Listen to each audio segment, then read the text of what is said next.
আসসালামু আলাইকুম বন্ধুরা, একটা ঘটনা শেয়ার করি আপনাদের সাথে।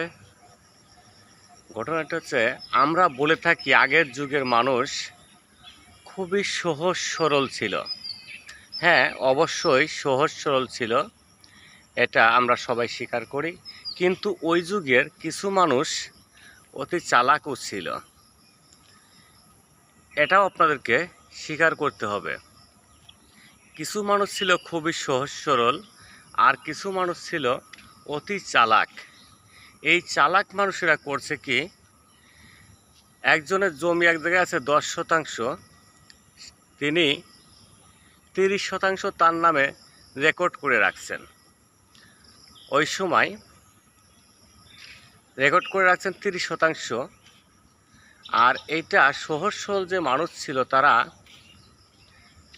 অতি আপন ভেবে, মামা খালু চাচা একান্ত আপনজন ভেবে তাদের বিশ্বাস করছে।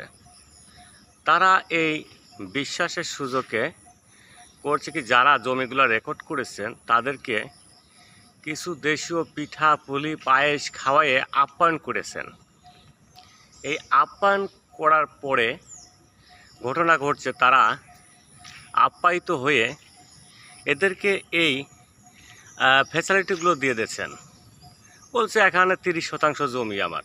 ওনারা আর যাচাই বাছাই না করে ওই 30%ই ওই বেচারার নামে রেকর্ড করে দিয়েছেন। যা এখন হচ্ছে এই যুগে আমরা এসে এর ভুক্তভোগী।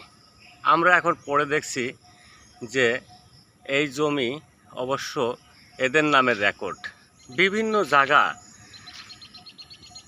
দেশের বিভিন্ন প্রান্তরে এই জমি নিয়ে বাচ্চা এখন হট্টগোল গ্যাঞ্জাম, যা নিজেরাই লাঠি মারামারি, এইগুলা হরহামেশাই দেখা যায়। তা এই যে সহজ সরল মানুষগুলো ছিল, তারা তো সহজ সরল ভেবেই এই মানুষগুলোর অতি আপন ভেবে এদের হাতে তুলে দিয়েছিল কাগজপাতি, রেকর্ডের দায়িত্ব দিয়েছিল। এরা কিন্তু চালাকি করে এইগুলা করছে।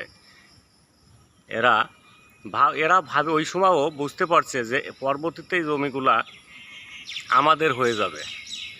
আর যারা এই দায়িত্বে ছিলেন, তারা এইগুলা তাদেরকে ফ্যাসিলিটি সুযোগ দিয়েছেন, যার কারণে এই যে যত সমস্যা এখন ঘটছে। তা এই সমস্যা থেকে পরিত্রাণের জন্য আসলে ওই সরল মানুষগুলো ওই সময় যখন